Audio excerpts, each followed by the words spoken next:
Welcome to the Shooting the Breeze Conversation with the DJ podcast with your host, Eric Lee. What's going on there, folks out there in the interweb, in the internet? Yours truly, Eric Lee, in the place to be. And it's another time for the Shooting the Breeze Conversations with the DJ podcast. And of course, we do this each and every Thursday night. And this is the first one of the year. And it's a very special one because Lorenzo and I always talk about the people that we know personally. We get a chance to talk to in the entertainment industry, business industry, you name it, we do it. Now, Lo couldn't be with us today, but he may pop in. He said he's got some things going on. He's playing Big Daddy to his daughter, so I truly understand that. But the show must go on. And speaking of the show, the gentleman that I'm about to bring on is a good friend, a good confidant. He has shown me so much about the business. And without further ado, one of the premier promoters. Matter of fact, I want to introduce him, but I want to give away all of the things that we're going to talk about. So we'll talk about those things actually in the podcast itself. Ladies and gentlemen, a good friend of mine, the great Mr. Hosea Fox. Jose, what's going on, baby? Hey, man. I'm here. I'm here. You're here, man. I am so glad that you are here. So, man, first and foremost, thank you for giving us your time because I know you're busy. I know you got a lot of stuff going on, but I wanted to sit here and have a conversation with you about you in the industry, man. Golly. All right. It's a lot there, baby. There's a lot there? Yeah, a lot going on, baby. So for my folks, I'm going to do something real special, Jose. For folks that are checking in, actually, we'll run it in a little bit. I want more folks to tune in because I want them to see everything. So, Jose, let's talk about you as a promoter. When did it all start? Oh, my God. It started, oh, my God, man. You want to go all the way back? Yeah, we'll go all the way back. Well, if that's the case, you got to go back 64 years. Let me get my pen out. 64 years? Yeah, it's 64 women. Yeah, 64 years. Okay. Wow. Yeah, a lot of years, baby. That's a lot of years. Yeah. 64 years ago back, it started. There used to be a club on the corner First and Lee, which was the Coliseum. Richard First Coliseum. It was a church, you know what I mean? Right. And I was working there as a young man working tables. And I kept seeing guys making hustles selling, well, you know, they're selling liquor and stuff, you know. Right. I remember going to D.C. and getting some liquor and coming back and started making that hustle myself like they was doing, you know. Right. And it got so good that people would come to the door and say, we want to sit in Jose's section. Well, I won't Jose then. I was Fenway Fox, you know. And it got real good, and the guys got jealous and stuff, and all the major acts came through, Dinah Ross and Jane Brown and Marvin Gaye, Tammy Terrell. Everybody came through, man, you know. Right. And as years went by, I wound up running that particular club. I think I ran about 13, 14 clubs here in Richmond over the years, you know what I mean? Right. But when I ran into Teddy Powell back in 1970, I think it was around 74 or something like that. And I did the Mardi Gras Festival. Okay. At the fairground. And I think the first one we did 35,000 people. Back in what year? I think it was 1974. 74? Yeah, and then the next year, I think I got paperwork around somewhere. The next year we did it. I think we did around about 75,000. We had so many people, they closed the interstate down. Coming out of Washington, D.C., North Carolina, Charlottesville, Rocky Mount, North Carolina, everywhere, Norfolk, they closed down all the highways. We closed it down. So many people. State troops told us if we didn't get the people in there right away, they would close the whole concert down. So back in 74. Yeah, so we wound up opening the gates up and we'd let thousands and thousands of people came in absolutely free, because if I didn't, all the money that came in would have to be given back to the people because they're going to shut us down. So I had my good days and I had my bad days. But my major day, where I got that name Jose from.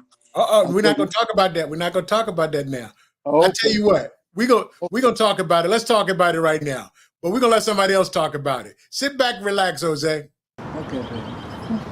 63 years. That's how much time Finroy A. Fox has spent promoting shows for the big stage. Most people know him as the Great Jose from Jose Productions, but some may not know he got his nickname from a Hollywood star. Through my life, there has always been music. Jose came from down the Ross. I recall.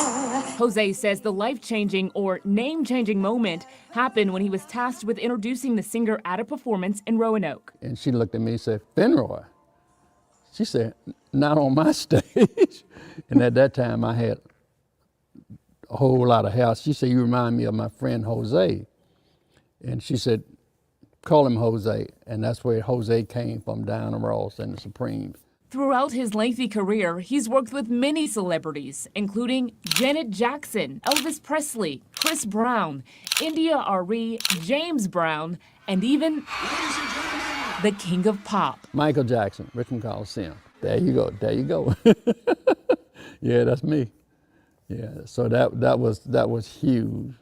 That was a monster. Jose's productions draw thousands and sometimes tens of thousands of people. He's been called one of Richmond's most prominent promoters. I made a living off my name. You ask anybody Jose, everybody say Jose, Jose. They love Jose. The Virginia native started his career in 1959. I'm a little old boy from Hanover County, which is about 20 miles from Richmond. Back then, he focused on local acts that imitated famous artists. We had a girl that did Aretha Franklin. We had Little Thomas Group.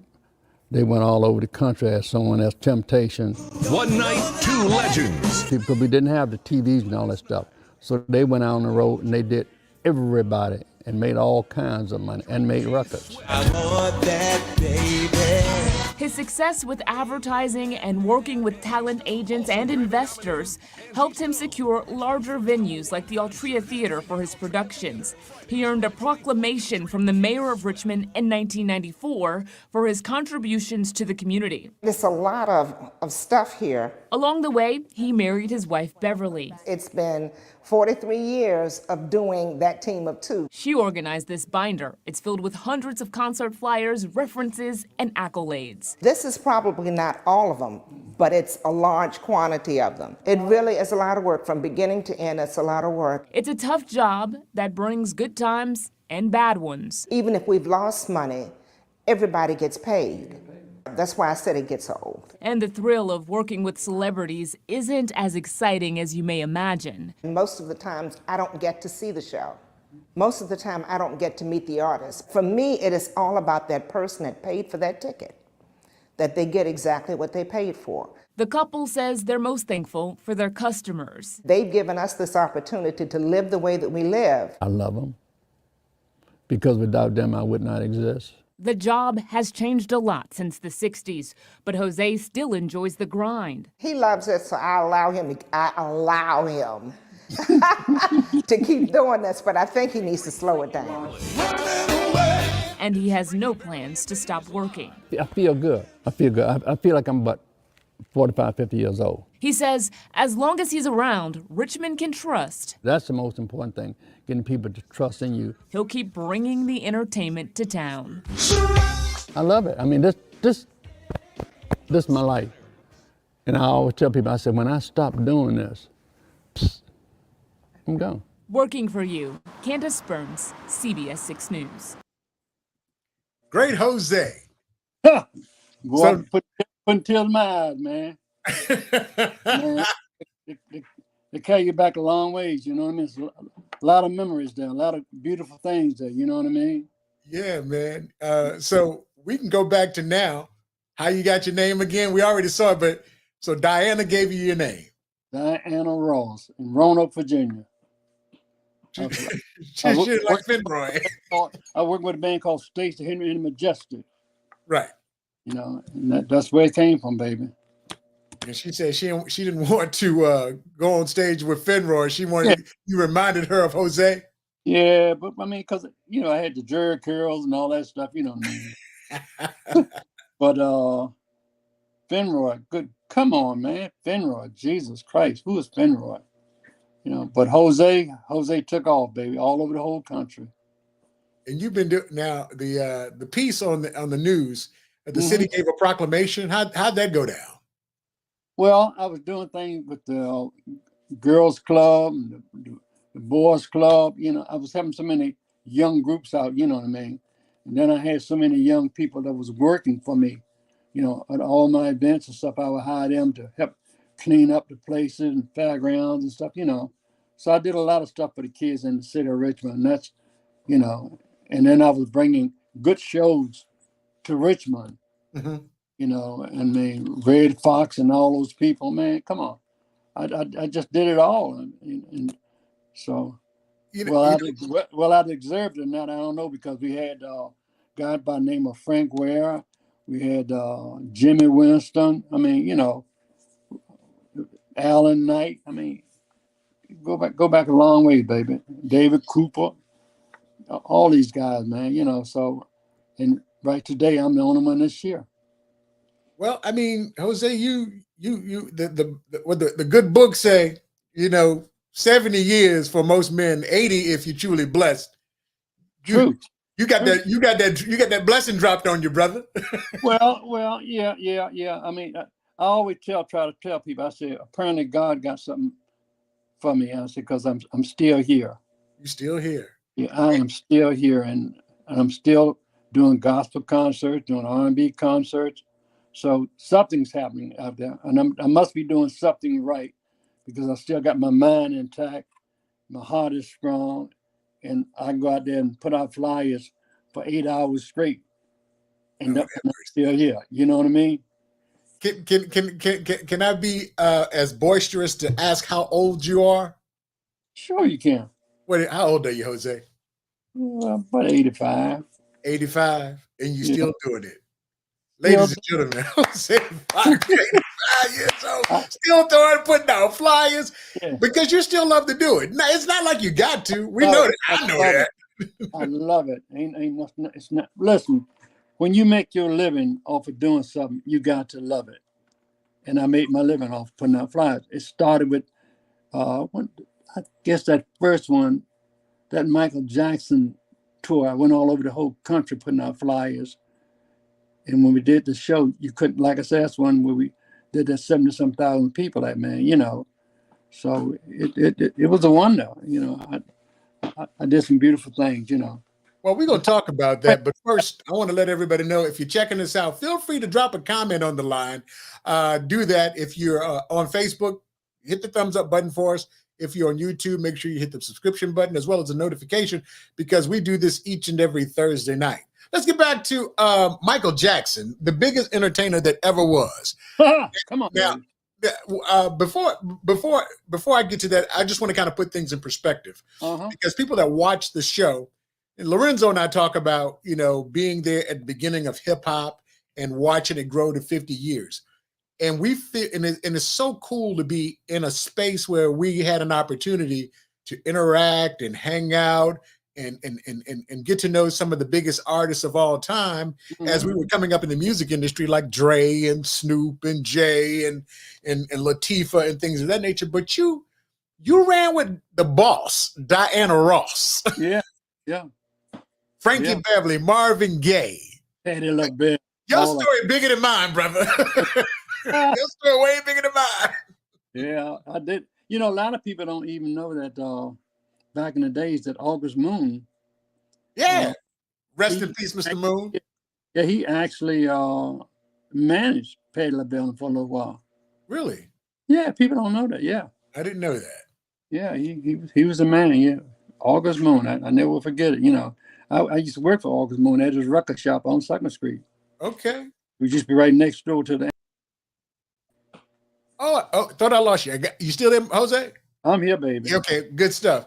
So you had an opportunity to let's take it back to Marvin. I want to talk about Marvin. Marvin Gaye. How was it working with Mr. Gay? Well, it's a beautiful thing, but my first contact with Marvin Gaye was that a guy contacted me and asked me, did I know somebody that had $50,000 want to bring Marvin Gaye to Richmond Coliseum? I told him, yeah. At that time, I was working with a guy named Mark Ernstine. Okay. I contacted Mark and told Mark that I got somebody want me to bring Marvin Gaye to Richmond. He said, yeah. He said, give me the number. Give me the number. I said, well, he want me to do it. He said, no, give me the number, Jose. I'm going to go ahead and take care. Well, I gave him the number. He went out and got all of his people to put up money to bring Marvin Gaye to Richmond. But this is what he did. He gave this guy money and he didn't even know him. The guy kept the whole $50,000. When it came time for Marvin Gaye to be here in Richmond, midnight in the Coliseum in Richmond, there was no Marvin Gaye.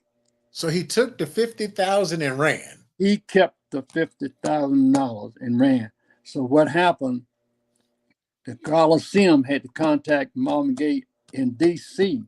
and let him know that they had the money out of the box office for him if he would get here.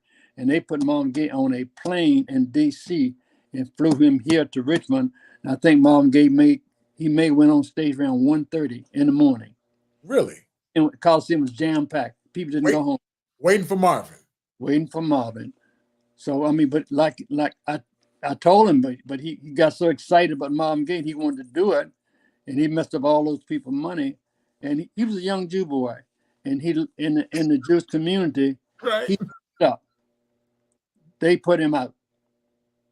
They put him out. They put him out to pastor. He couldn't, after he did that, right, got beat out that money by that brother, uh-huh, he couldn't do anything else in the city of Richmond.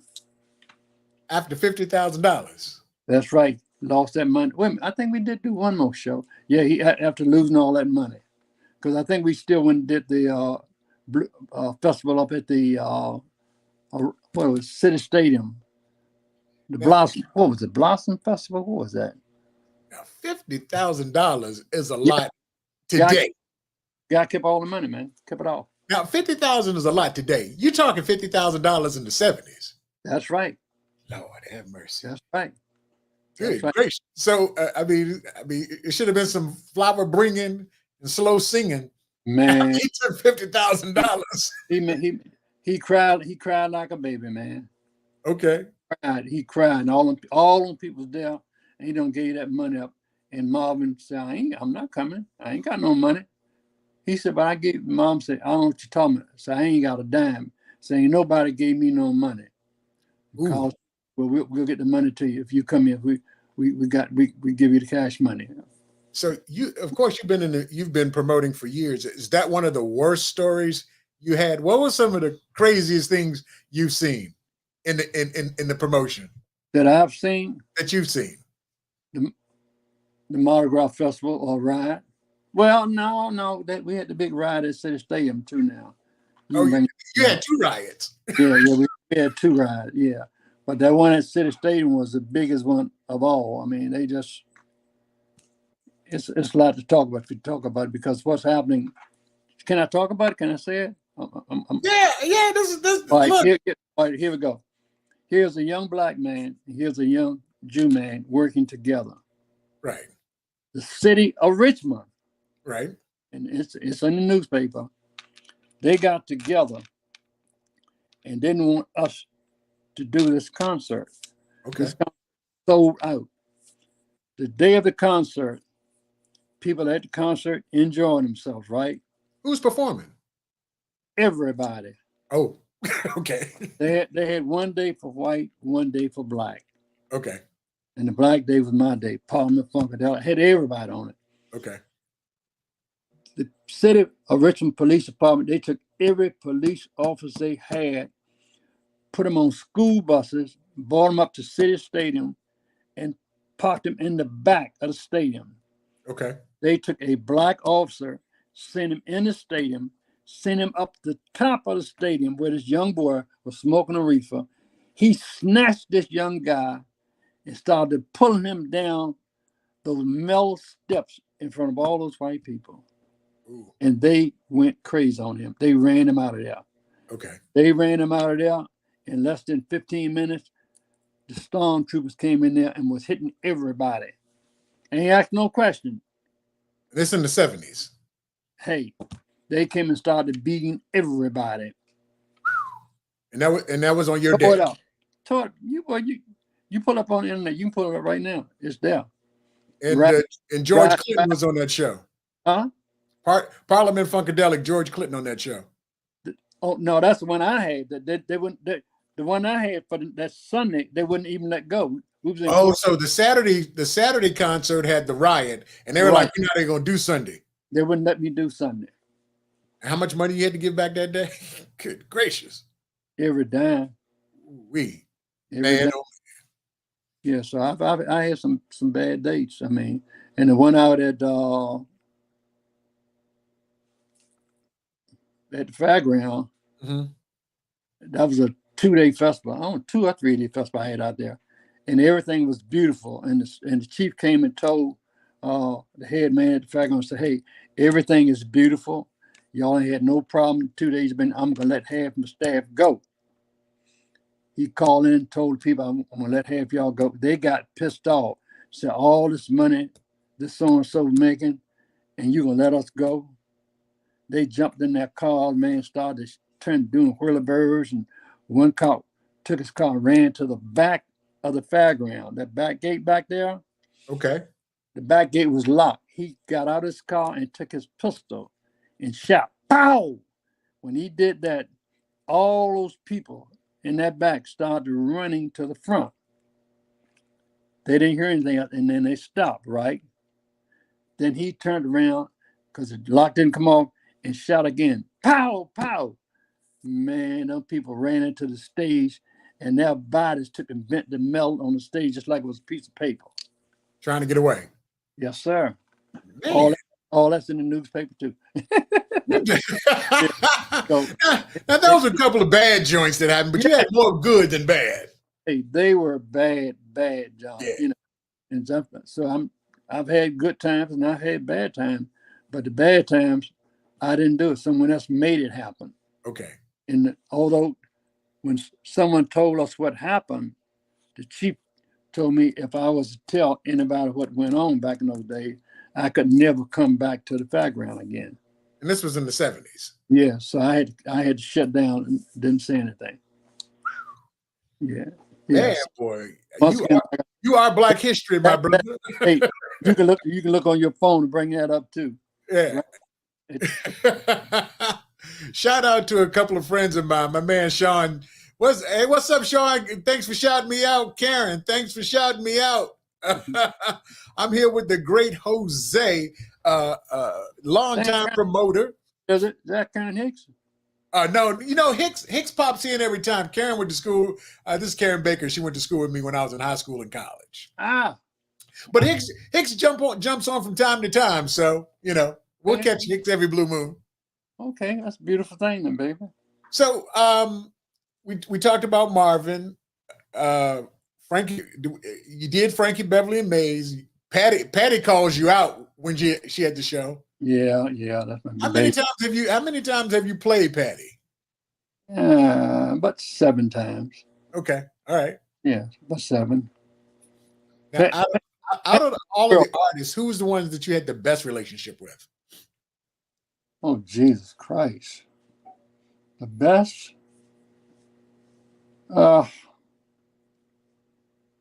I love Keith Sweat. Okay. And Marvin Gaye was my man too. Me and Marvin, we hit it off good.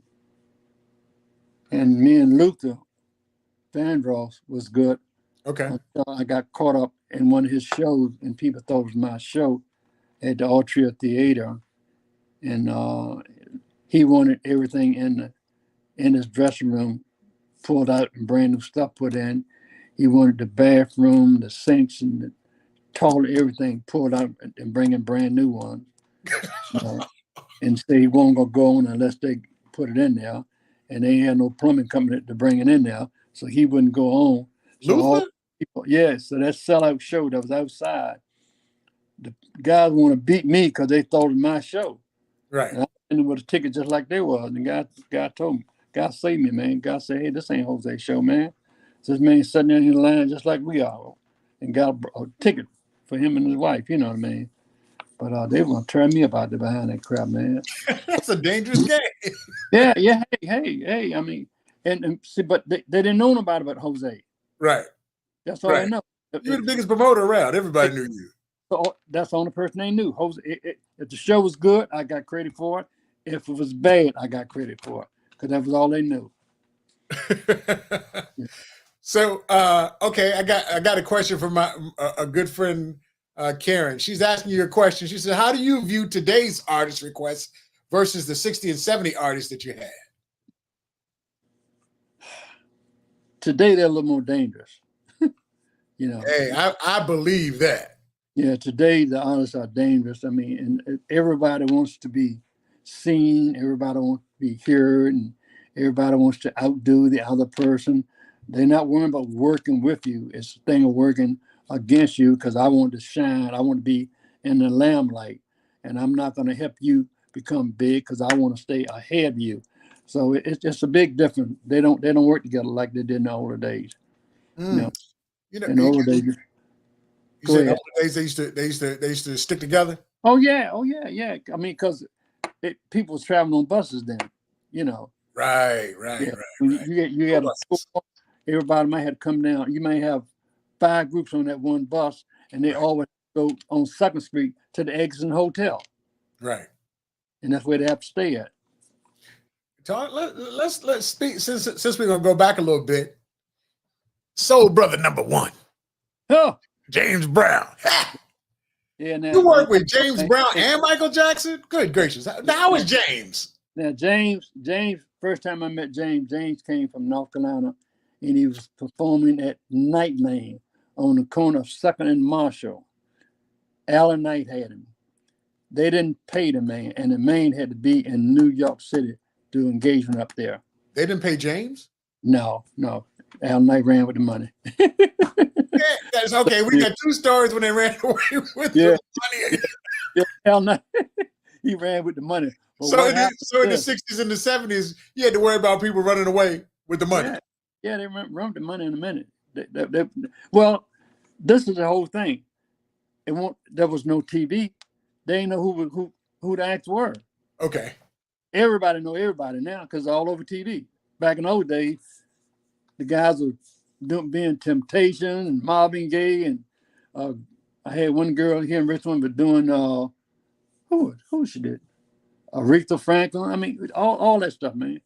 All that stuff's in the newspaper. You know, I Google all this stuff. Everything. I'm telling you, everything. Just like Cat Williams say, hey, it's for real. It's for real. I mean, and the thing about it is for folks that are checking us out, I'm having a conversation with a good friend of mine, Mr. Hosea Fox, extraordinary producer, as well as one of my clients when I was back in Richmond. Yes, I was. And he's one of the all-time promoters. And what's so remarkable with talking to Jose, I laughed because as I was thinking about having conversations with you today, that you promoted James Brown, Michael Jackson, all the way down to last year. Was it Red Man and Method Man? Yeah. Oh yeah, that's right, baby. That was a big you'd show too. You'd have gone from the 60s to the to the 2020s. That's right. And haven't stopped. Man, so how now, like you said, it's a little different promoting these artists now. Now I don't believe. I mean, Red and Meth, even though because they're hip hop, we automatically assume that they're youthful. But Red and Meth, 50 years old. I know they ain't 50 years old. Oh yeah, definitely. So how was it? But you know what's interesting, Jose, is that one of the things that I admire about you is that you are always keeping up with the times. So whomever were making the moves, and the fact that you were what we call the OG, the original gangster, you weren't afraid to get with the the young cats that were doing their thing, like Lonnie B and Mike Street and all the guys in the area that start to get their own presence, and you showing them how to get it done and working with them, the young bucks. You're absolutely right. But it's a brand new day today, baby. Yeah. It's a brand new day. You just got to be careful what you're doing out there now, because you got a brand new group of guys out here. You know what I mean? Right. It's a lot dangerous out here now. You know, and a lot of the big boys have done stuff. If you read in the paper, you see that things are happening to them. You know what I mean? Right. Yeah, it can get a little dicey, I'm sure. Yeah, I tell people I live off my name. That's why I try to treat everybody the same way. I don't take advantage of nobody. I keep my mouth out of other people's business, and I do what I have to do. And that way, hey, they love me. I treat people right. If I tell you something, I'm gonna do it. You know what I mean? Right. And But for folks that go take ahead. advantage of you, man. Oh, yeah, the thing about it is you said something. Now, I'm pretty sure if this goes on like you talked about in the 60s, they grab your money, keep going. Today, if you grab somebody's money and keep going, you might not find them much. Grab them if you want. like we said, it's a brand new day. It's a brand new day. Yeah, I mean, these guys used to take money and right in front of the face, well, we didn't make it.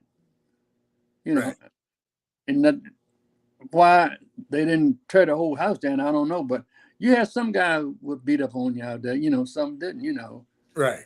Roy C. and all those guys, they do something to you if they could. You know, Roy C. Oh yeah, You talking about that Southern Soul gangsters? yeah. Roy and them would hurt you. Roy and them hurt.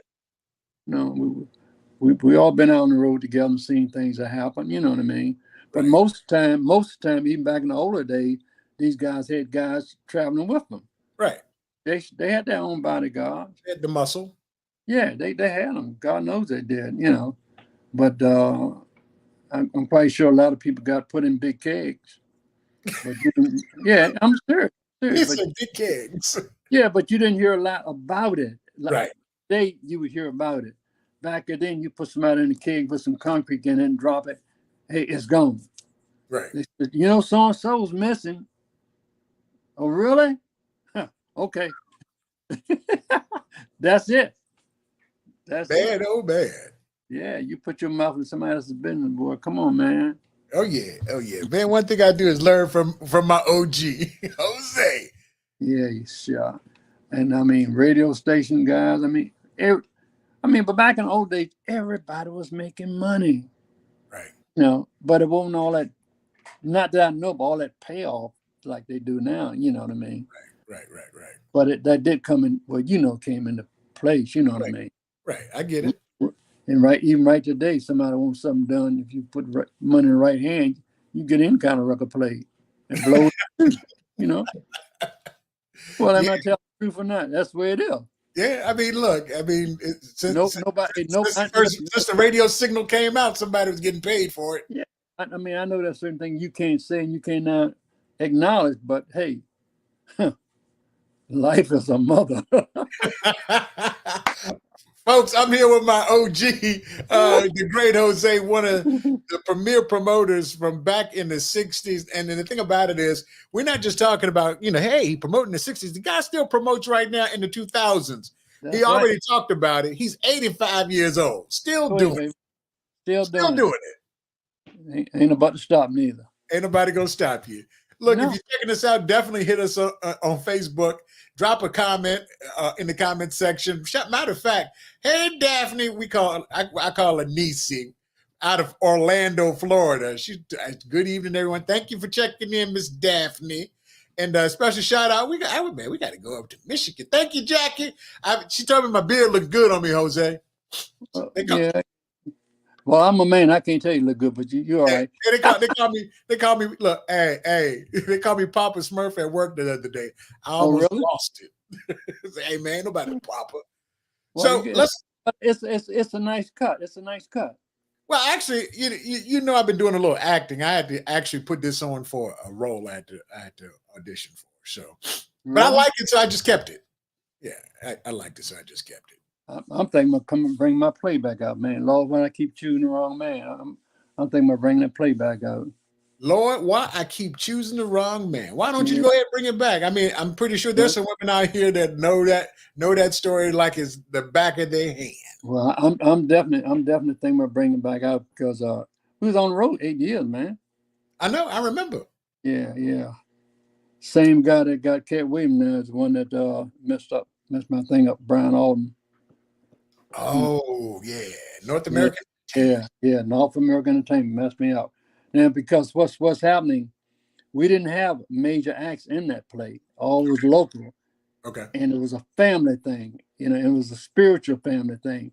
And when he got hold of the play, he changed it all around, put all these major acts in it, Mm-hmm. and that's all they was doing. They come out, they want to sing, do this and that. But we had a feeling that was unreal, a spiritual feeling. Okay. We had a boy named Don Gray, called him Papa. Mm-hmm. Man. Boy, I mean, we had people passing out in the building like water. Everywhere we go, we had to have ambulance and everything. Oh, so y'all were bringing the spirit into place. Oh yeah. I'm trying to tell you, and the guy keep calling me, trying to get me to carry the play back out on the road, and I don't know. I'm thinking about it real seriously, but that play, oh my God, we came to Atlanta. When you coming back? Like I told him, I said the play got to be updated for me to do it again, But I know from the time that I did it up to now, it's been about 8 or 9 years since we did it. So there's a brand new group of people out there, maybe 10 years. There's a brand new group of people out there that haven't seen it. And the play, if you do it the right way, the play was out of sight. Do you think you can do it without big names now in 2020? Well, let me put it like this. The play should have been made behind me and my wife, because what me and my wife was doing, we was coming up with all the ideas for the play, and the play was similar based upon some of the stuff that we were doing. You understand what I'm saying? And we was This taking beautiful woman here. That's her. That's my the boss. Let's just go say she's the boss. That's my baby.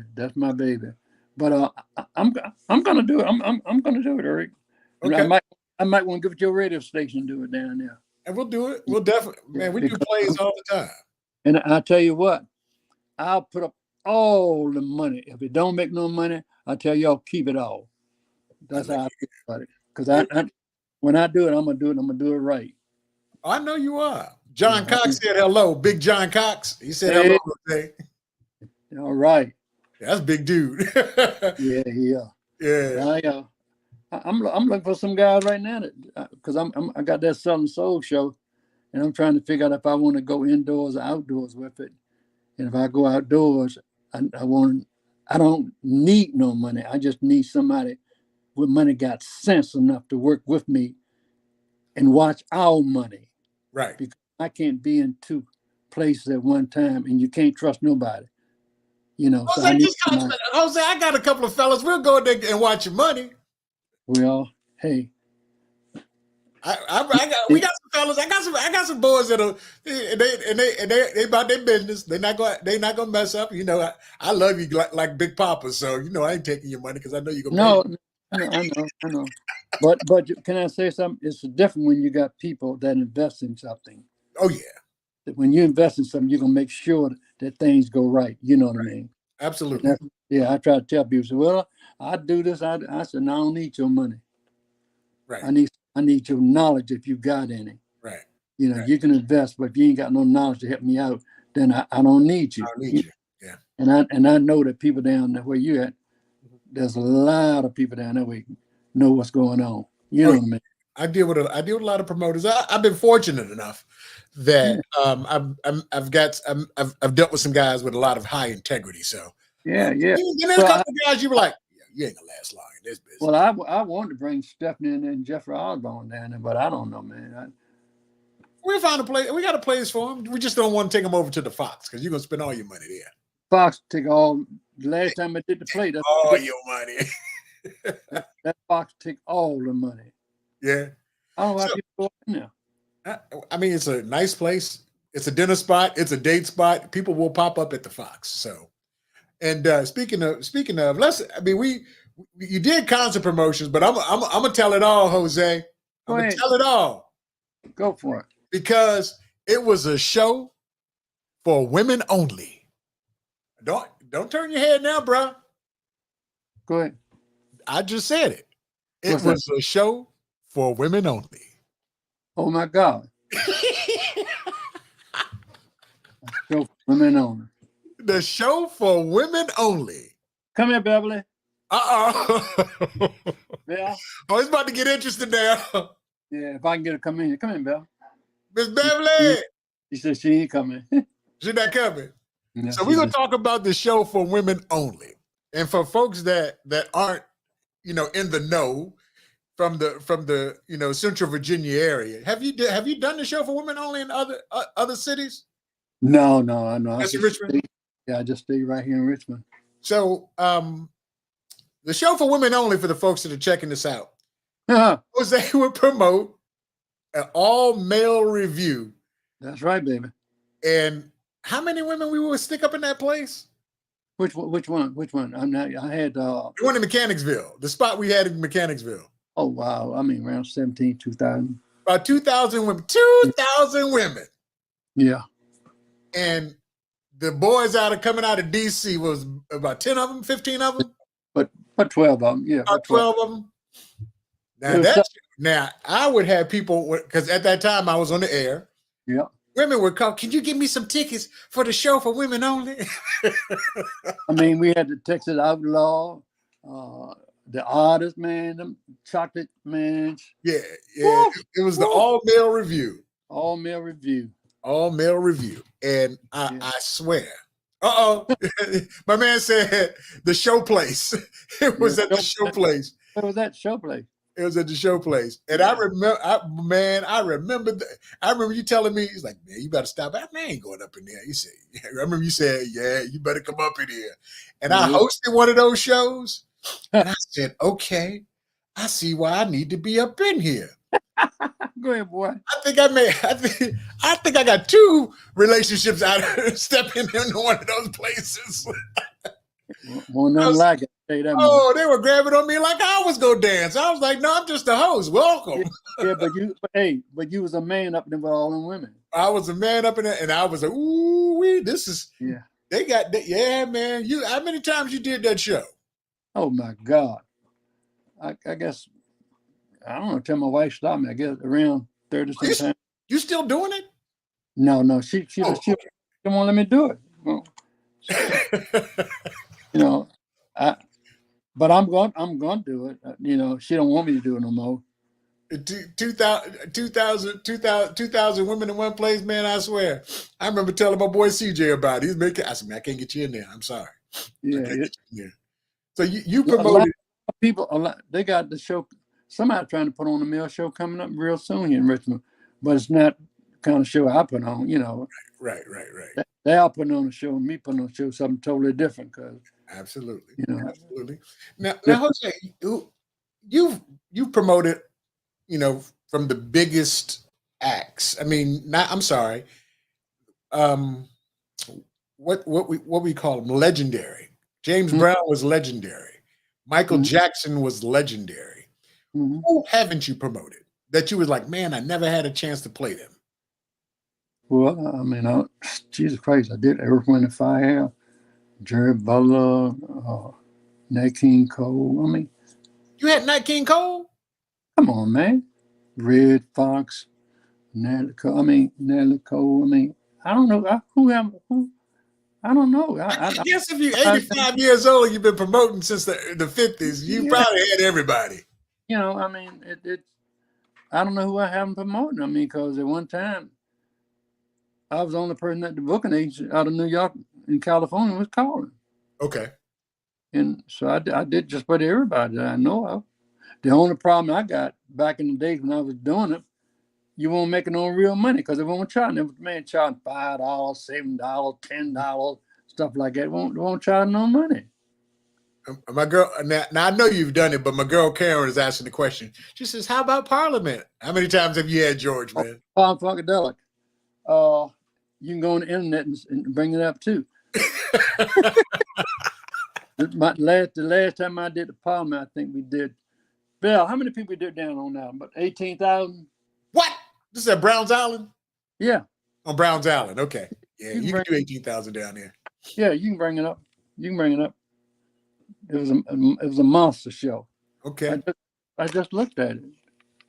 Shout out to my man Heart Attack. Thanks for checking in. Heart Attack was the music director at Wowie in Norfolk, Jose. He was there with Lorenzo I. Thomas and the guys. Yeah, baby. Wowie was a strong station back there in Norfolk. You promoted down in Norfolk? Several times. Okay. All right. Yeah, I did. What's Michael Jackson's sister's name down there? Janet? No, the other one. LaToya? Yeah, I did LaToya down there, you know. Mm-hmm. Yeah, I did. You did Janet too? You did Janet where? Yeah, I did Janet, yeah. Okay. Yeah. So you did Janet, LaToya, Michael. And Mike, yeah. And many of the Jacksons. And Jacksons. Oh, you had the Jacksons, the family, the Jackson 5. Okay. They came out, you know. It was the Jacksons when they had the Coliseum. Did you deal with Joe? You know. How was it dealing with Joe? I'm trying to figure who was the promoter that he had working for me. It's been so long, man, you know? Right. Man, look, you're a little older than you're a little older than I am, so, and I forgot a lot. So yeah, I can it get a little foggy. Yeah, it get a little foggy, but hey, I had some good days. What you promoting now? Because I saw your flyers, and one of the things I get a chance to do, Jose, is generally I throw up a lot of pictures of the folks that I interview because I just go on their social media. Everything I go on your social media is basically a flyer of something you're promoting. You've dealt with a lot of people. Where are all of the pictures with all of these folks that you had an opportunity to promote over the years?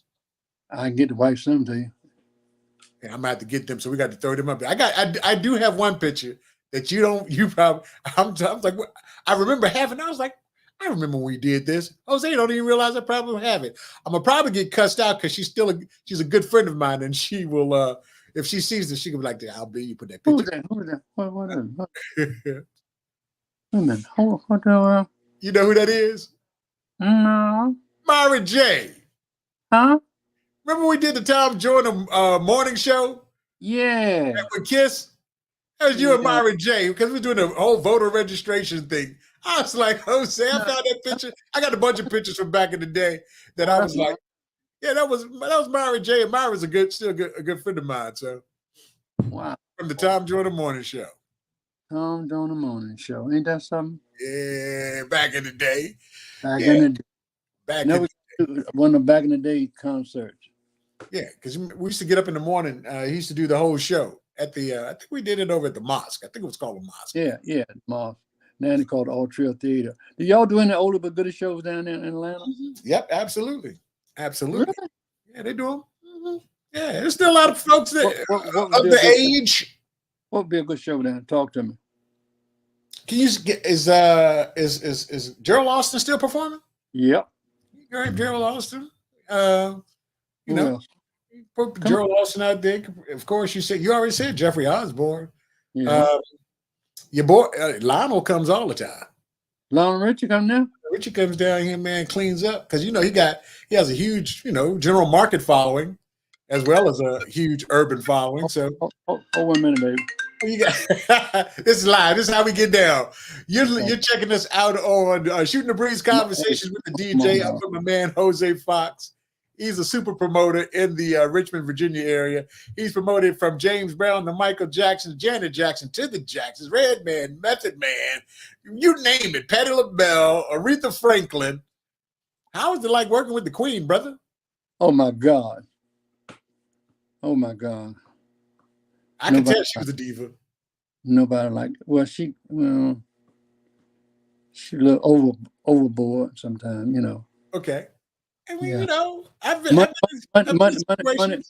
changed people, and it changed her a little bit too. You know what I mean? Okay. She was a good person. Hold on. Hey, Jose. Yeah. Mickey Spencer said that must be Lionel calling. No, no. That was your boy Drake, DJ Drake. DJ Drake. Yeah. Actually, Lorenzo and I talked about him today. Yeah. Shout out to Mickey Spencer. Thanks for checking in, Mickey. Mickey Spencer. Mickey Spencer. Good girl. Good girl. Good girl. You missed the party a couple weeks ago back. Yeah, I was we were, I've been doing some acting, so we were doing a press junket for the movie. So I couldn't get out. Yeah. So when that movie coming out? But the movie's out. It's actually on Tubi right now, but I've got a TV show. Well, I say like it's mine. I'm in a TV show coming up. It's Malcolm X and Martin on National Geographic and Hulu. That kicks off first week of February, but my episode is on February 8th. Man, you know what? You were around. I play a deacon, Hiram Martin. But what I found out is that there are a lot of people that didn't like Martin that look like us. Yeah. A lot of people. And I don't want to spoil the TV show, but you'll see a lot of stories that you probably didn't hear about Martin. And then there's some of the other stuff that you do. But it's going to be both of Malcolm and Martin split screen. It's a very interesting way that they did it. They're going to go back and forth between how their lives intersected because they only met once from what I was told. And that's the picture we always see. Not like they've seen each other a whole lot, So, but it's called The Genius. And I'm also in a Lifetime movie. And, people going to die. It's Lifetime movie. No lie. Hey, but look, I don't die. So I'm good with that. But no, man, I did miss you guys. That time. But I'm gonna make sure because we ain't getting no younger. No, we ain't getting no younger. We ain't getting no younger. Definitely getting younger. So what's next? What are you promoting? What's coming up next? And what are you promoting now? Well, I got that Southern Soul show for July 13th here. Okay. And King George. Yeah, King George on King George, Tucker, Poker Bear, all them on it. Okay. But I have around 7 acts on it. You know what I mean? Okay. With Browns Island. I don't know just where I'm gonna put it at. I don't know if I want to go indoors, outdoors. Cause outdoors, man, I'm telling you, I'm so scared Of the rain. Woo! Good God Almighty! You can drop it all. You can work 10 years and drop it all, boy. And 30. Yeah, I get it. So I that's why I'm saying I gotta find the right people. If I find the right people to work with me, I'm gonna do it outdoors. If not, I'm gonna just go and kid inside and do what I gotta do with it. And, outdoors you make all kind of money. Right. Indoors you make a little money. Right. But outdoors, put it like this: outdoors, the money's unlimited. Can you go back out? Can you go back out to the old Richmond Braves Stadium? I don't know. Remember when we tried to do what was it? Frankie Beverly and Mays. Yeah. Steve did that, and Frankie wouldn't come off. Joe Douglas. Mouse Jones did that. Mouse. But Joe Douglas wouldn't let Frankie come off the bus until they paid him another $100,000. So what? Yeah, Mouse will tell you the story. Are you kidding me? Yeah, Mouse put all the money up for the Frankie Beverly concert, and Joe didn't know how big the venue was. And when he came out there and saw all those people, he told Mouse, he said, Frankie ain't getting off the bus unless you give us another $100,000. And Mouse was like, well, look, I paid him what he wanted, what he asked for. He said, but we ain't getting off the bus. And he said, what you gonna do? Tell all those people they got to go home? I said, Mouse, what you do? Yeah, I had to pay it. Anybody ever held you up like that? Yeah. Who held you up like that, Jose? Hey, they did. Frankie Beverly did. So Joe, it's Joe. It was Joe. It was Joe. Joe, and everybody in Atlanta know Joe. Oh, I went to hospital. Rest well, Joe. I was actually at his memorial. Yeah, I went to hospital behind that crap, man. My blood pressure went up. Yeah, Oh, really? yeah, oh yeah, they did some funny stuff to me. Once they got that money, they tried to get $1,500 more. I'd already gave money for the sound company. Then the sound company said they ain't gonna turn the equipment on unless they get $1,500 more. I said, huh? Man, I got so mad. I said, I ain't paying shit. Guess who had to pay them the money? Who? The building. Oh, the building. They didn't want the place to go up. That's right. Told me I ain't gonna do it. But my blood pressure went up, man. I well, you know what I wanted to do, you know. Yeah, I was in the hospital for what 3 or 4 days. Really? Yeah, man, that thing messed me up, man. I couldn't deal with it. I couldn't deal with it. I mean, I just So man, Mouse wasn't the only one they held up. no. But they did that everywhere they went, you know. And this thing with me, what you told me happened years ago. My Yeah. thing happened, but 4 or 5 years go back. Ooh, yeah, because I'm Yeah, talking about in the late '90s, early 2000s when man. we did that. Yeah, man. It was bad, man. It was really, really bad. And the police came. They were going to snatch all the equipment and hold everything because Man, they was trying to what you call do it under arrest or some other word they use for it. You know what I mean? right, It's right, just like blackmail. Otherwise, right. you You know, paid them. You did what you're supposed to. They saw the numbers. Said, "Look here, I want yeah, more money, else I ain't gonna perform." yeah, and I got a fly right in the room there. Is there Flying. anybody you'll never work with again? Like, I ain't never working with them folks. My wife won't work with Frank and them again. Well, That- Frankie ain't even touring really anymore. oh yeah, he out there. I thought it was just the Frankie Beverly band. No. Frankie is out there. He's still touring. Yes, sir. Okay, all right. Frank is check the Norfolk is The the scope, Norfolk uh, scope, is it's Norfolk Scope or Hampton Coliseum. the He's Coliseum. I thought you Frankie stopped check performing.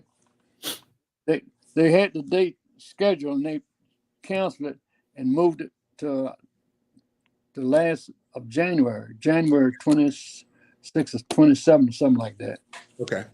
Yeah. So Frankie's still doing it. So you won't Beverly won't let you work with Frankie. Anybody No, else that you will never work with again? that's my worst experience. Frankie. That's my worst Man, experience. you would think that they'd be good, but evidently not. That's the only one I had any bad experience with. Frankie Beverly. Wow. Frank, that's the only one I had in there. Now his daddy that's dead now. I don't know who killed him. God bless his soul. Right. And how did that happen, Eric? Well, you talking about Joe? Yeah, I don't know. I know. I don't know. I know nothing about that. Ooh, You hear the boy, rumors with the streets, but I ain't, man. How you man. said earlier, you gotta mind your business. Yeah, Mind your business.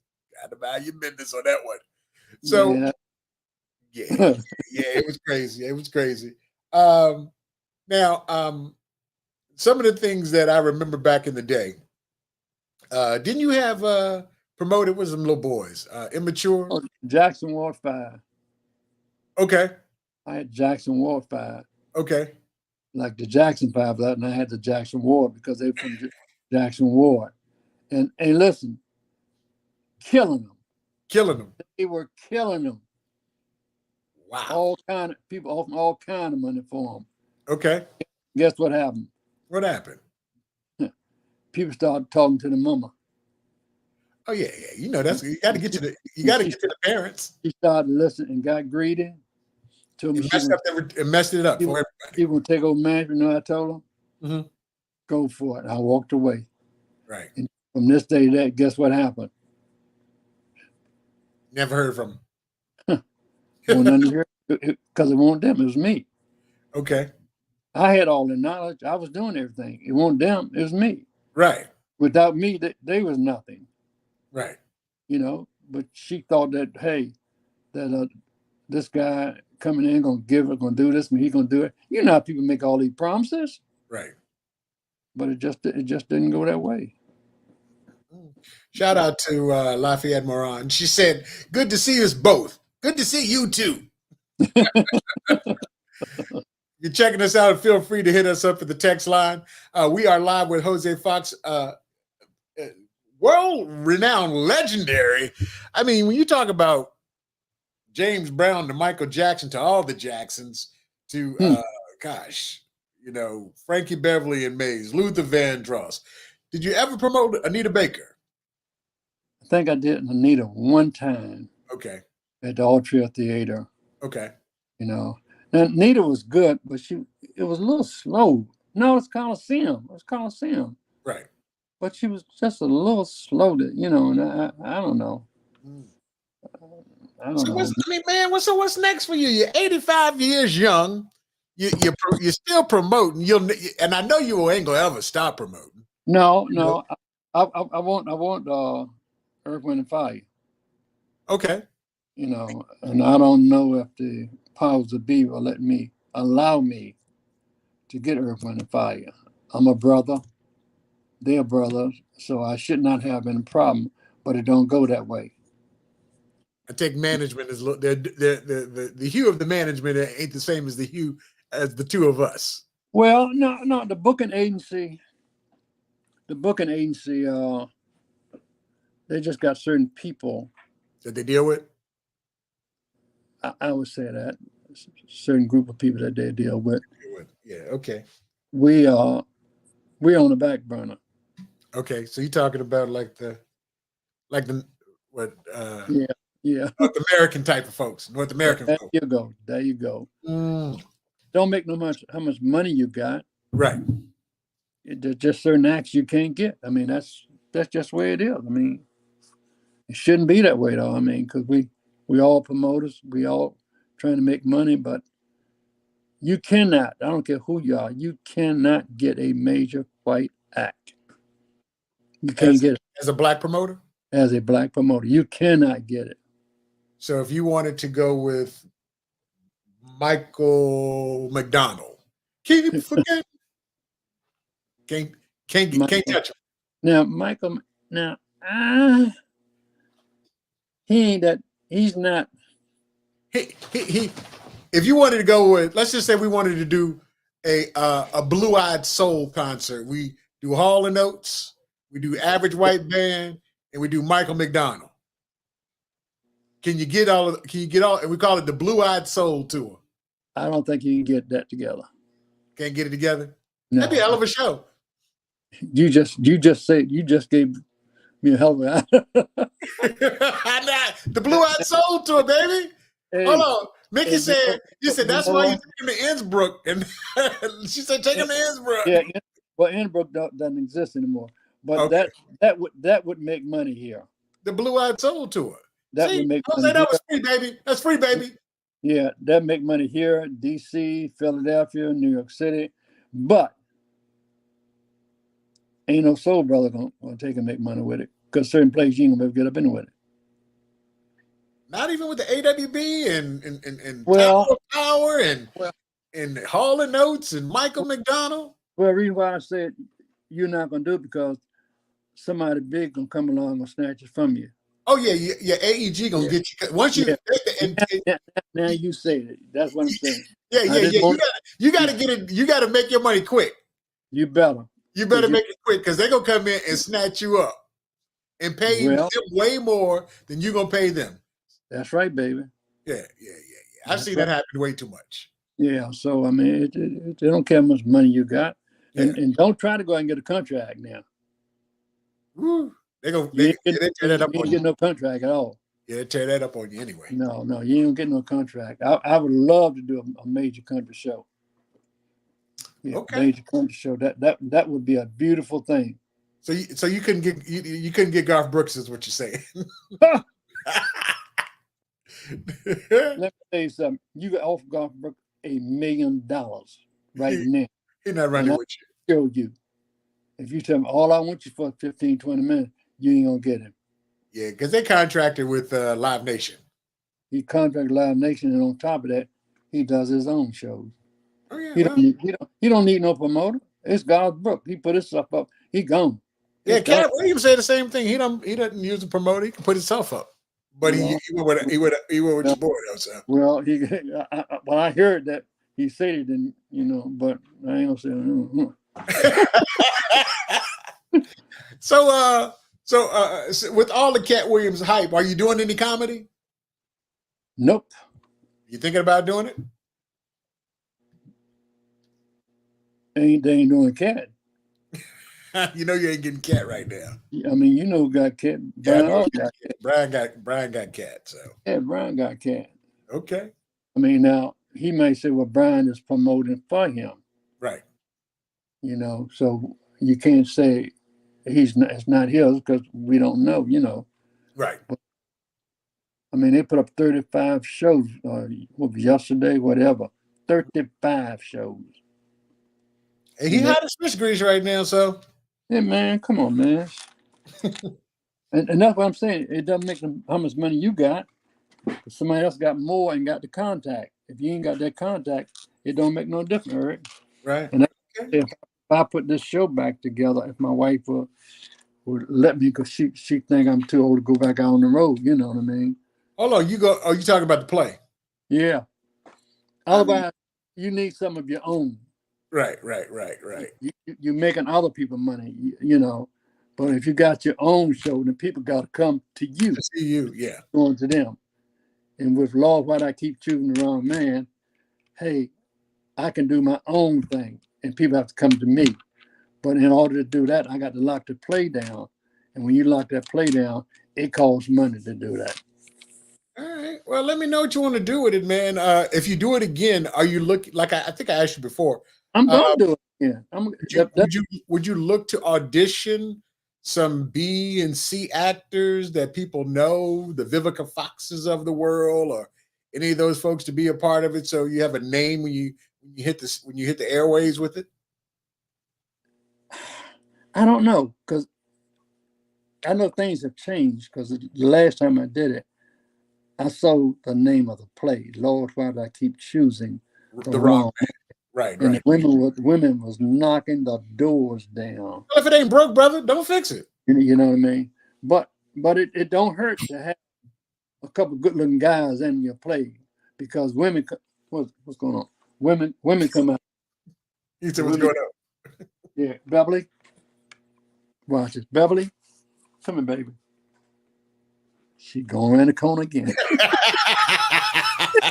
Bev's not running on us. baby, fix me a drink, baby. Fix me a drink. That's how you keep young and spry. Hey, Eric. It's a drink. Eric, now yes. You know about this place. She'll tell you. I mean, we had to have ambulance and everything, man. Why did I chose the wrong? No, Lord, why did I keep? Why I keep choosing the wrong man? Yeah. How was it, Miss Beverly? It was good. It was good. It was a lot of work. Something I don't want to do again. Jose said he's gonna do it again, but he said he can't do it without your permission. Well, that's true. Oh man! So the play was that successful. The play was a monster. Okay. It was a monster, and that's why Brian Alden came in there, backdoored me. Oh, and have mercy. Pause. Yeah. But you know what? I'm all right. Okay. Although my partner killed himself, you know that behind that play. Dave Ruby. But he comes up behind not that play. He killed himself behind your boy. Yeah, I heard he jumped off a bridge. Yeah.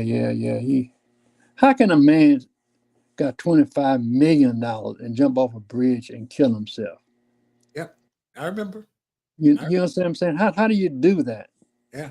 I wasn't gonna bring that up, but since you did, for the folks that don't know, Jose had partners, and Dave Ruby was one of his partners, and I remember when Dave jumped off the bridge. Love that man. That man. Dave was a good dude, man. Dave was a good dude. Well, but I didn't know he was worth $25 million. Oh, he was worth more than that. Oh man! But and Dave was so unassuming. Looked like he was worth about $2. Yeah, but he'd be in them jeans and a little shirt and them beat up sneakers. That's him. That's him. Them beat up old sneakers, and he worth $25 million. Yeah. No one knew. No one knew. No one knew. His mind was gone, man. He Yeah. made his mind was gone. And his girlfriend, the girl that he was messing around with. What you say, Bill? Oh, my wife told me don't tell everything. So Look. I wasn't gonna say nothing, but I know you talking about. But yeah, I heard he had quite a few dollars in the car. yeah, yeah. A He had bag of money in the back of the car. $50,000 in his pocket. God. Oh man, See, man, so folks that out there, these are the type of folks I hang out with. Folks that rock around with 25 million in their pocket. that boy was something, man. I mean, I was messed up for about 2 to 3 years after he killed himself. I couldn't get myself together. I remember talking to you about it. I mean, crying every night. I'm crying. I mean, couldn't sleep, couldn't eat. I mean, it just Is that the dark side of the business that we're talking about now? yeah. Because when he killed himself, he was on the phone talking to me when he jumped. Well, see, I didn't know that part. Yeah, when he jumped off the Maryland Bridge, man, and the girl, she hollered and screamed, Jose, he did. He did what? Why in the hell would you stop on the bridge, man, tell you he's going to kill himself, and you stop and tell him, go and do it. Well, I ain't thought he going to do it. He kept talking. I just told him, go ahead and do it, because I thought he just talking. And he did it. Yeah, that is the dark side of the business. Yeah, and they locked her up, man. I should have left her in there. I got out of jail. I should have left her up in there. Yeah, I know you, Jose. But I think that I know it messed you up, brother. I know it messed you up. messed me up. Sometimes I cry now behind it, you know. I get But it. you know, there's a bigger story to this, Eric. Let me tell you what happened. Dave killed himself, and the next day a bird kept trying to get in our house. A bird. Every morning at the same time for about 3 weeks, that bird kept trying to get in the house. Okay. Now, me and my wife came home one day, and was 2 dogs on the porch. One dog ran away. The other dog didn't run away. My wife said, Jose, don't feed that dog. I couldn't help myself. I fed him. That dog wouldn't leave this house. Stay right there. Me and my wife went to church one Sunday. When I came back, somebody said, a car hit your dog. I said, huh? Said, car hit your dog. I said, he my dog. I said, he been around here. We came to the house. That dog crawled from underneath the tree, this bush, and locked his legs around my leg because he couldn't move and held me and wouldn't let go. Wow. Good God, I'm going to cry now, man. I'm going to put tears in my eyes. Man. That dog, man. We got some friends that want to say hello. Bill McGee. Oh my God. The trumpeter. Night Bill, Flight. baby. Yeah. Hold on, we got somebody else who want to say hi, Jose. Camille Patton. Where they coming from? I mean, they watching the show. So they pop in. Camille with his line dancing behind. Camille, I've been praying for you, brother. I hope everything is going well. I know you were a little under the weather. Me and Camille are MS brothers for life. So love you, brother. You got a crew on here tonight. We got a nice crew going. Yeah, we got some folks up here wanting to say hi, man. Everybody love you. Everybody in the area knows who you are. And for the folks that don't, the gentleman I'm talking to right now was held responsible for a lot of the success, not truly all of their success, but a great deal of success of some of the greatest R&B artists and hip hop artists as of late. He's been promoting for years, but the fact that we can talk about, he promoted the greats, the James Brown, Nat King Cole, and then his daughter, Natalie Cole. Did you ever get it? Did you ever have an opportunity to promote? What's the brother, Sam Cooke? Beverly? Oh, come on, man. Yeah. They had Sam Cooke too? Yeah. Man. So when you watch those things of, like the Donny Hathaways, the Sam Cookes, some of the greats that could never really fulfill their potential because they were lost too soon. that you had a chance to promote. You know, how'd you? I know how I felt when Biggie and Pac died. How'd you feel when Sam Cooke was killed? Oh my God, that was a hurting thing. We got to load up the battery. You ain't gonna run out on me, are you? No. Okay. No. So, No. because I remember when Biggie and Pac and Aaliyah died, some of those, I mean, things that I can't get past.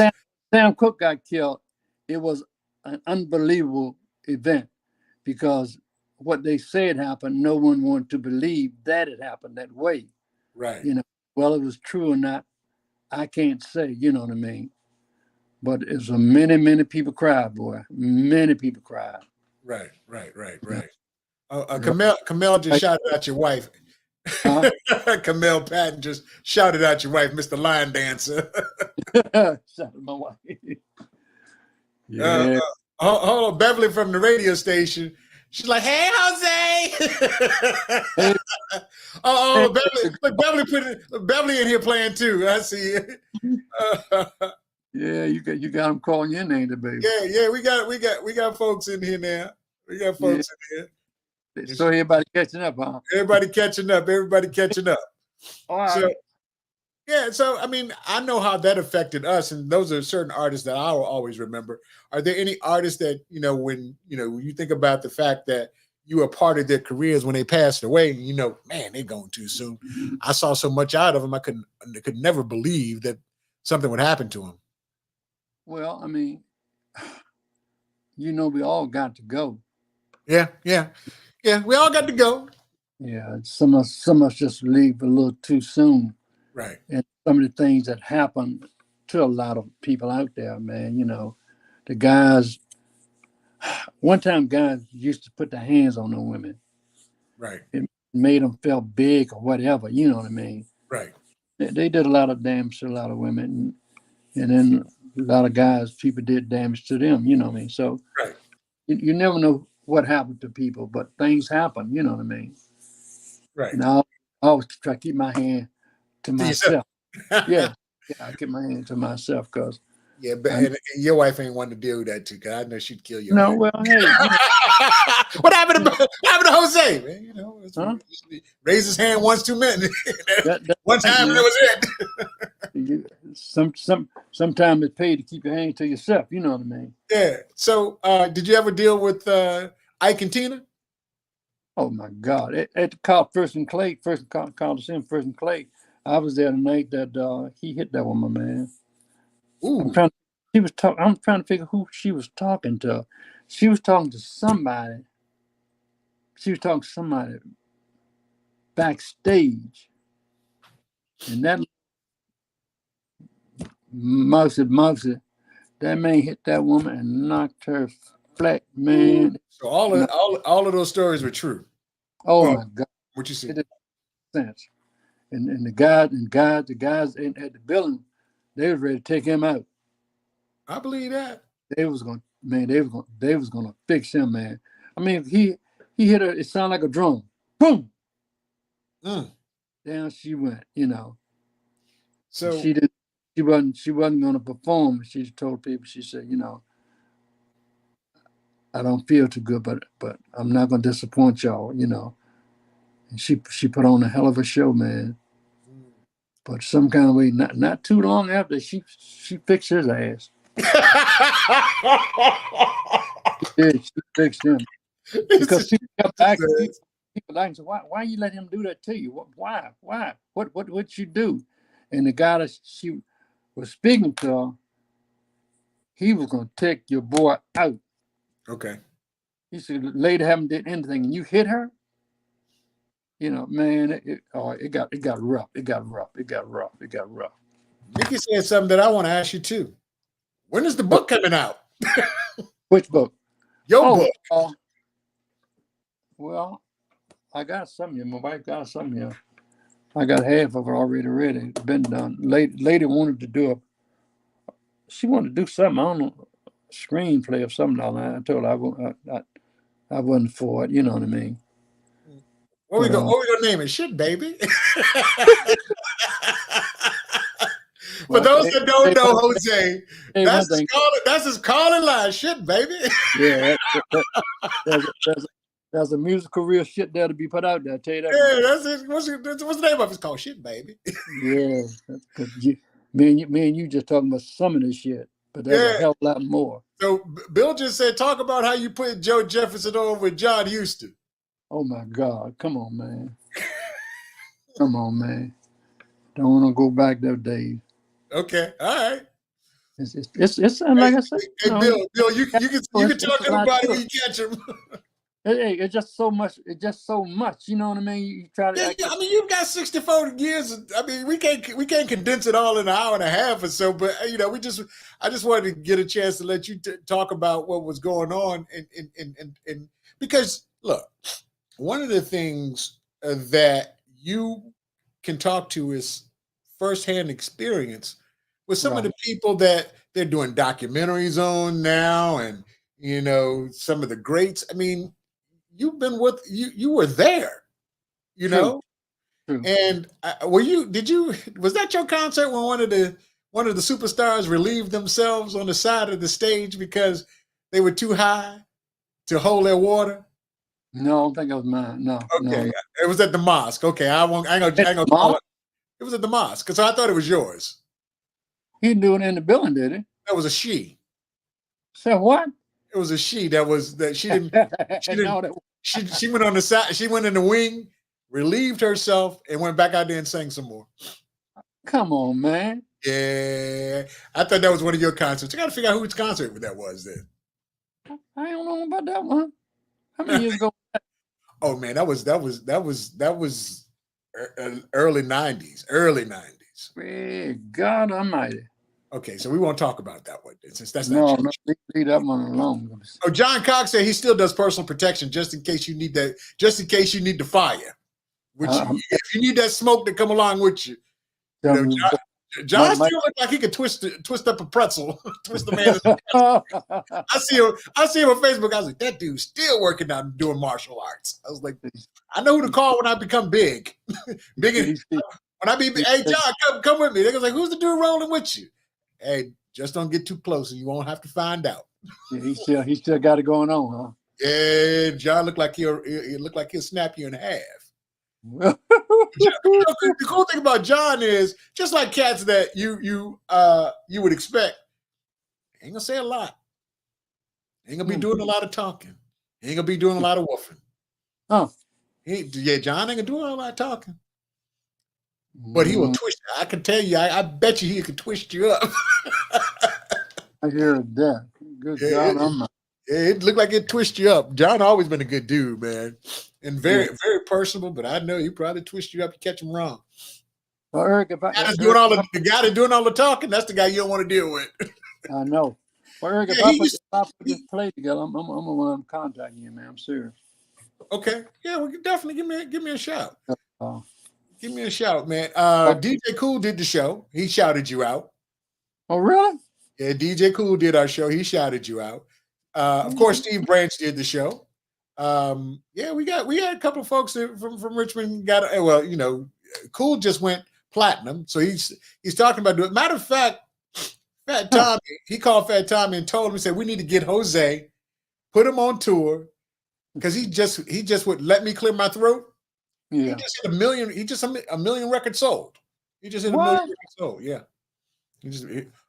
Bill. Did you do this one? Bill said you did. Did you do the Fresh Festival? LL Cool J, Run DMC? Yeah.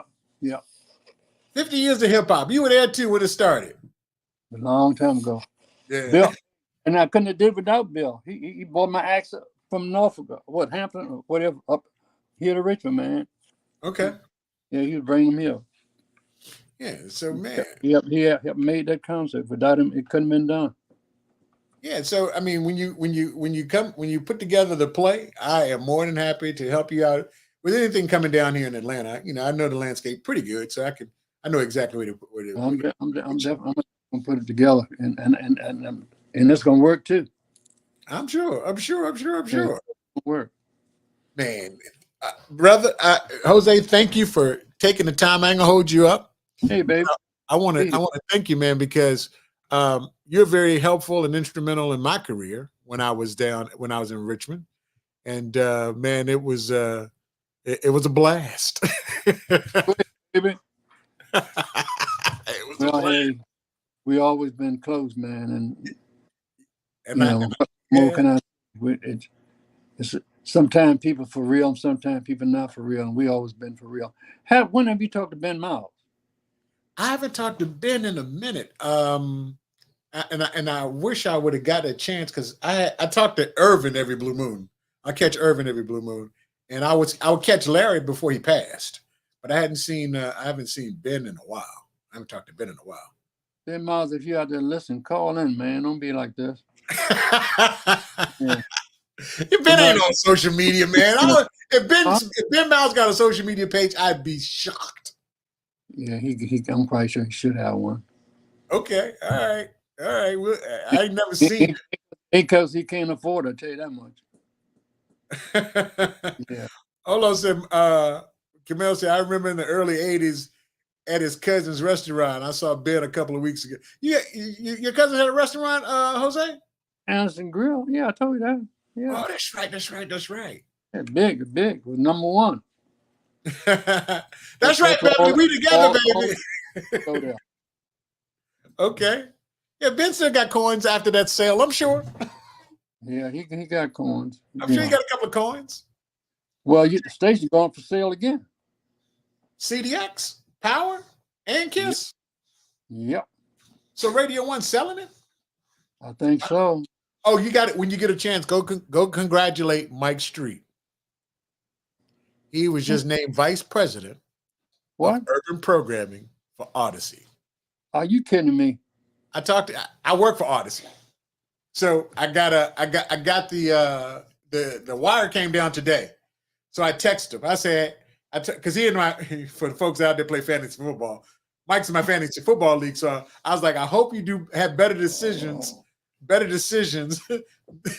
as a vice president versus the picks you put in this game. No, Mike has done well. He was named vice president. Sure was. Mike Street, vice president. Go to Basie Road tomorrow, knock on the door. Hey man, I know you're the vice president. Let me see the vice president. I'm damn sure going to hit it. That's something to think about, man. He's the new vice president of urban programming. Him and Skip Dillard. Yep. I just told Mickey just caught it. Yep. Mike just got. If you pull up anything on the internet right now, in the Industry Insider, you just Google Mike Street, vice president, Odyssey. Yep. I'm going to do it too. Yeah, man. He's doing his thing. He is doing his thing. So when I come to town, I'm gonna go back there and put him in a headlock. But he's too big for you to put him in a headlock. So yeah, he's doing well. I'm gonna try to get that Southern Soul show down there too, baby. If it ain't already coming. Well, just let me know. Let me know. I'm letting you know now. I say if it ain't coming, I'm gonna try to get it down there. We'll get it down here. I know they do it sometimes. If it ain't coming down, I can set it up tomorrow. I mean, I talk to the booking agent every day. Okay. And I got. I don't know if you remember Thomas Lytell. He was the senior vice president of Def Jam Records. He's now, he's pushing King George and that girl on his label. He's actively working the record. Actually, Thomas is going to be at the house this weekend, throwing a little shindig at the house. We got some folks coming to town. Going on this weekend for King George. Yeah, he's got King George. That's his artist. We got Brad. Bravador just popped in. He congratulated Mike. Yeah, Street. I done push Street's business out there. Yeah, he the vice president now. Y'all go knock on his door. And you're like, how you know? Eric talking about it. Well, you got. I said one thing. I don't know about people down in Atlanta, but you definitely got people from Virginia calling you, baby. Hey man, look, I love my folks in VA.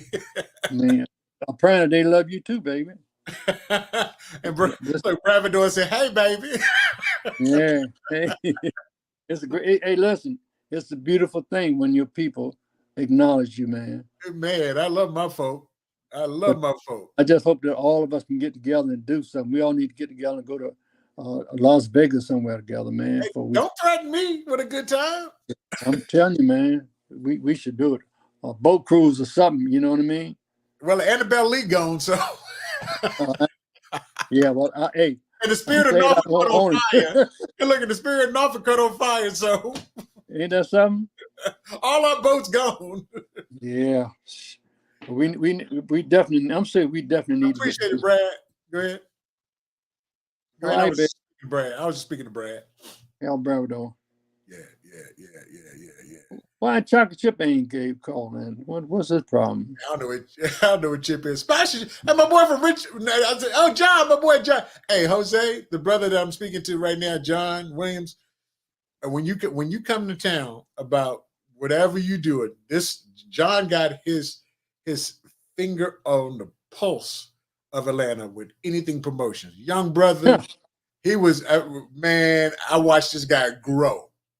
He's got a vehicle about as big. It actually is one of those like new satellite things, and he goes around doing all kinds of promotions. I'll make sure because I'm working with him. With I don't know if you remember. I don't know if you watch. What was it? Hip Hop Atlanta. Deb with Waka Flocka. We're working with her on a couple of things. So yeah, I'm a definitely hook you up with John when you come to town. He's one of them. Yeah, like when I said you always got your hand on the pulse of the young cats that know what they're doing. John knows what he's doing. Bad boy, huh? Bad boy. Got to meet him. I want to learn from him. Oh, he on the next level of promotion. You know, the whole everything. Yeah. He that dude. John, I'm gonna hit you up tomorrow, John. But yeah, man. So yeah, Jose, look, man, we got folks popping in all over the place, and I'm glad they had an opportunity to do that, man. This has been fun, man. I truly appreciate it. That you had an opportunity to do this.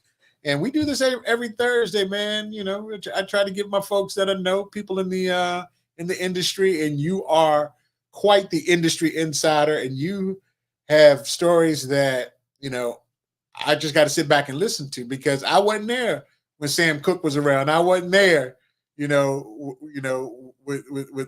all of what went down back in the day.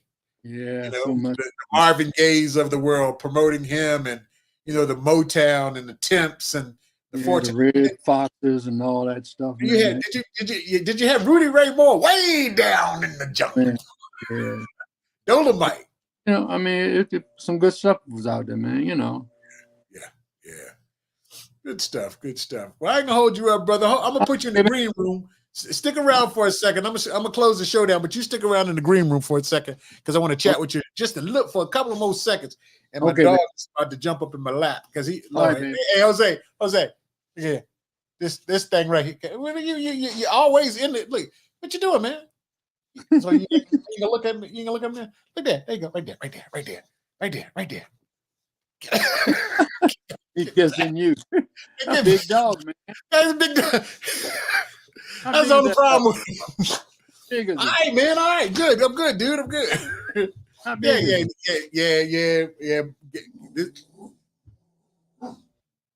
You hear him growling at me? Yeah.